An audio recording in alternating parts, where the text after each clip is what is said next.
चला तर मग मित्रांनो, बऱ्याच दिवसानंतर मी घेऊन आलो आहे एक नवीन व्हिडिओ. तर यावेळी आपण जाणार आहोत एका अशा ठिकाणी ज्याला पृथ्वीवरील स्वर्ग म्हणून सुद्धा ओळखले जाते. तर प्रवासाची सुरुवात होते ते म्हणजे रेल्वे म्हणून. रात्रीचा प्रवास असल्यामुळे तुम्हाला मी फारसं असं काहीसे दाखवू शकत नाही. ही एक फॅमिलीची पिकनिक होती, म्हणून माझे भाऊ आणि काकी यासोबत आम्ही प्रवासाला सुरुवात केली. उन्हाळ्याचे दिवस असल्यामुळे गरमी व हवेमध्ये आर्द्रता होती. पहाटे 6 वाजता आम्ही ट्रेनमधून उतरण्याच्या तयारीला लागलो. सुट्टीचा हंगाम असल्यामुळे गर्दी बरीच होती. खिडकीमधून दृश्य न्याहाळत आम्ही कधी कणकवली स्टेशनला जाऊन पोचलो हे आम्हाला कळलं सुद्धा नाही. पहाटे आम्ही उतरलो कणकवली स्थानकामध्ये. मुंबईवरून बरेच असे चाकरमाने गावाला आंबे खायला आले होते. त्यांची अशी बरीच गर्दी आम्हाला पाहायला मिळाली. सर्वांनाच आपापल्या गावी जायचे घाई व उत्सुकता होती. माझे दोन्ही भाऊ कॅमेराला असतात हे तुम्ही आत्ताच्या शॉटमध्ये पाहिलंच असाल. गर्दी कमी होण्याची वाट आम्ही पाहत होतो, म्हणून स्टेशनचे काहीसे छान असे फोटो व शॉट घेत मी तिथे उभा होतो. पहाटे असे सुंदर फोटो काढताना माझ्या भावांना वाटलं मी त्यांचाही फोटो काढत आहे, पण त्यांना माहीत नव्हतं की मी त्यांचा व्हिडिओ काढत होता, म्हणून ते असे स्थिर एका ठिकाणी उभे होते. नुकत्याच काही वर्षांमध्ये कणकवली स्टेशनचे नूतनीकरणाचे काम हे प्रशासनाने पूर्ण केले आहे. सकाळच्या वेळी स्टेशनवरून बरीच अशी वर्दळ गावच्या दिशेने मार्गस्थ होत होती. आम्ही सुद्धा एक टॅक्सी करून आमच्या गावी जाण्यासाठी निघालो. स्टेशनवरून माझे गाव जवळपास 1.5 ते 1 तासाच्या अंतरावर आहे. तिथे जाण्यासाठी आम्ही पूर्ण गाडीमध्ये तयारी केली व बाहेरचा निसर्ग बघत आम्ही आमच्या प्रवासाला सुरुवात केली. प्रवास संपल्यानंतर आम्ही जाऊन पोचतो ते म्हणजे आमचे गाव बांदिवडे. तळ कोकणातील एक सुंदर असे निसर्गरम्य गाव, जिथे अजूनही नेटवर्क येत नाही. इथल्या शांततेत मनाला आराम मिळतो व मुंबईसारखं घड्याळासारखं पळणंही होत नाही. गावी उन्हाळ्याचे दिवस होते, म्हणून मी आणि माझ्या भावाने दुकानात जाऊन शेजारच्या दुकानातून एक कोल्ड्रिंकची बॉटल विकत घेतली. गावी यायचे मूळ कारण म्हणजे आमच्या घरचा होम, आमच्या घरची पूजा व राखण. या कार्यक्रमाच्या तयारीसाठी सगळेच जण गावी मेमध्ये सुट्टी काढून व वेळात वेळ काढून आले होते. सर्वच जण घराच्या कामांमध्ये बिझी होते. ही माझी वहिनी, ही आता विहिरीवर पाणी काढण्यामध्ये बिझी होती, तर म्हटलं सहजच तिचा सुद्धा आपण व्हिडिओ काढूया. विहिरी आमच्या घराच्या बाजूलाच असल्यामुळे तिथे विहिरीतून पाणी काढण्यासाठी आम्ही नेहमी जायचो. विहिरीमध्ये पाणी हे बऱ्यापैकी चांगलं होतं. कोकणामध्ये उन्हाळा असला तरी पाण्याची टंचाई कधीच जास्त भासत नाही. विहिरीचं थंडगार पाणी काढून आम्ही सगळेच जण घरात पाणी भरत होतो.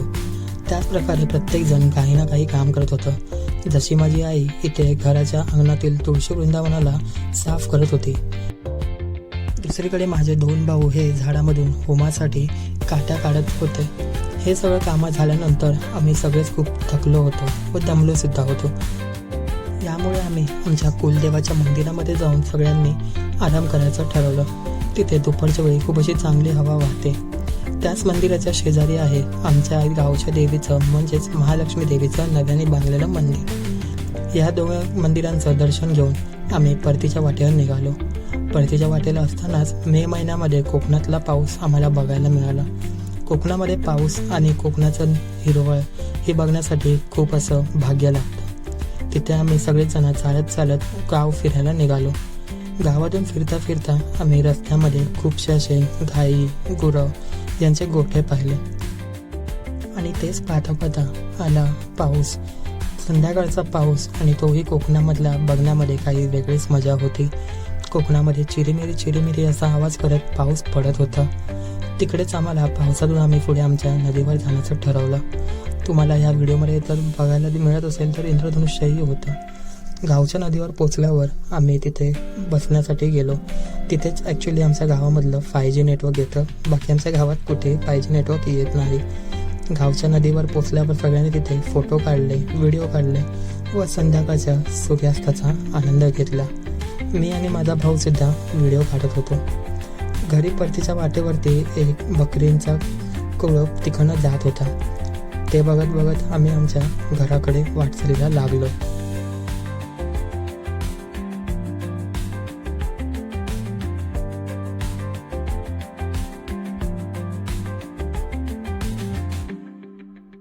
संध्याकाळनंतर रात्रीच्या जेवणाला घरामध्ये सगळ्यांचीच घाई गडबड चालू होती. आमच्या घराच्या हॉलमध्ये सगळेच जण आम्ही बसून जेवणाच्या तयारीला लागलो. रात्रीच्या वेळी मी लक्ष्मेश्वर मंदिराजवळ गेलो. तिकडे चांगली अशी लाइटिंग केली होती. दुसऱ्या दिवशी आज बांदिवडे गावामध्ये आमच्या बांदिवडेकरांचा घरचा होम होता.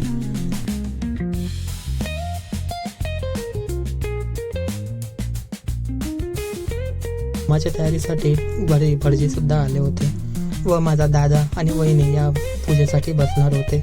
सगळी तयारी झाल्यानंतर होमाची सुरुवात होते.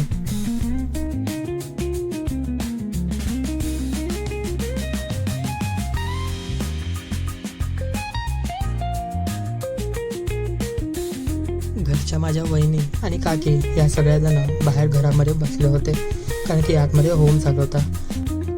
बसल्या वेळेचा विरंगुळा व्हावा म्हणून घरच्या काकी आणि वहिनींनी रॅम्प सर्वांना दाखवला.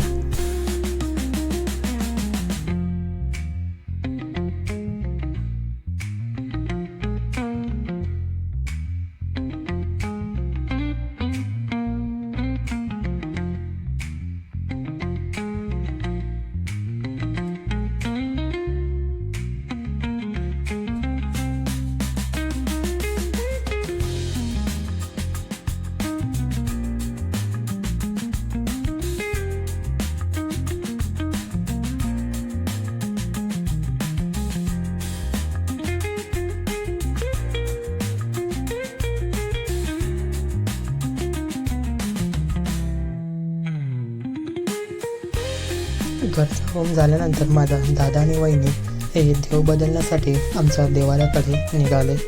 तिथे आमच्या कोकणामधले जुने देव म्हणजे नारळांमध्ये जे देव आम्ही ठेवतो त्यांना दर 3 वर्षांनी बदलण्यात येते.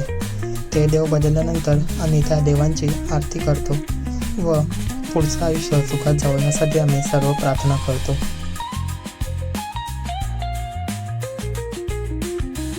होम झाल्यानंतर होमाचे जेवणही आम्ही गावकऱ्यांना वाढतो. सर्व गावकरी गावातून जेवणासाठी आमच्या घरी आले होते. जेवण झाल्यानंतर आम्ही सर्व पोरं म्हणजेच माझे भाऊ आणि भावंड शेजारच्या एका मैदानामध्ये क्रिकेट खेळण्यासाठी गेले. ते मैदान खूप मोठे असल्यामुळे तुम्हाला असं वाटेल की आपण मुंबईच्याच एका मोठ्या मैदानावरती क्रिकेटचा अनुभव घ्यायला आलो आहे.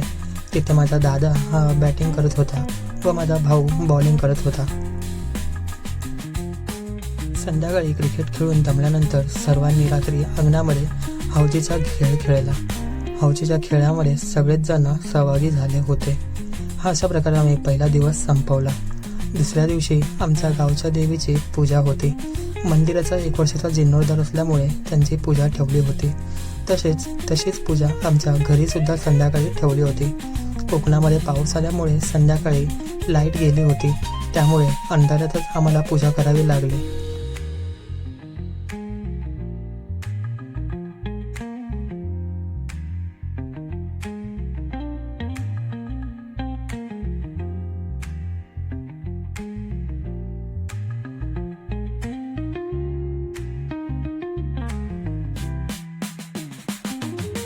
अशा प्रकारे आमची पूजा पूर्ण झाली.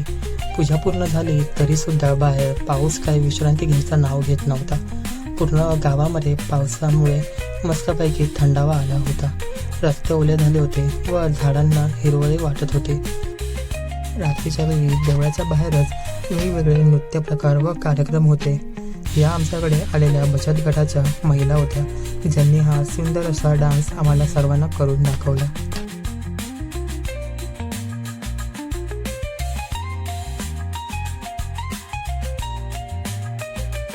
तिसऱ्या दिवशी संध्याकाळी टाकण असल्यामुळे दुपारी आम्ही सगळी पोरं बाहेर फिरण्यासाठी निघालो.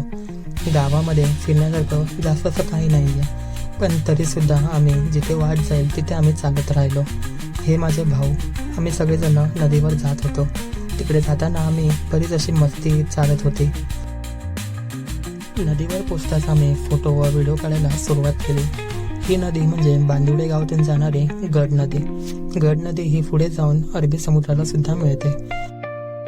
या नदीचं पात्र हे बरंच मोठं असल्यामुळे इथे आम्ही जास्त आतमध्ये जात नव्हतो. नदीवरती एक पाण्यावरती रिसेंटलीच काही वर्षांमध्ये पूलही बांधला आहे, जेणेकरून बांदिवडे आणि मसुरे हे दोन्ही एकमेकांना कनेक्ट झाले आहेत. इकडनं संध्याकाळचा सूर्यास्त हा तुम्ही पहिल्या दिवशी तर पाहिलाच असाल. पुन्हा एकदा आम्ही इथे बसून संध्याकाळच्या वेळी सूर्यास्ताचा आनंद घेत थांबलो.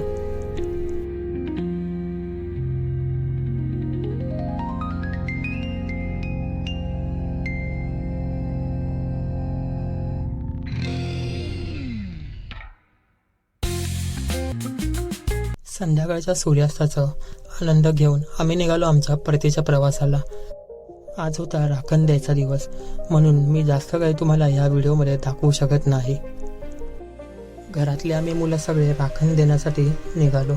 राखण देऊन झाल्यानंतर पुन्हा एकदा घरी येऊन बसायचे होते की जास्त काय आम्ही लांब गावच्या बाहेर जाऊ शकत नाही. म्हणूनच रात्री आम्ही गावामध्ये दशावतारी नाटकाची मजा घेतली. दशावतारी नाटक हे गावातल्या मंदिराच्या बाहेरच होत होते, जिथे काल नृत्याचे प्रोग्राम होते. दशावतारी नाटक बघत बघत आम्ही आमचा रात्रीचा शेवट केला. दुसऱ्या दिवशी आम्हाला परत एकदा निघायच्या तयारीला लागायचे होते. दुसऱ्या दिवशी पहाटे मी घरच्या देवाचे दर्शन घेतले व आम्ही आमच्या पुढच्या प्रवासाला निघालो.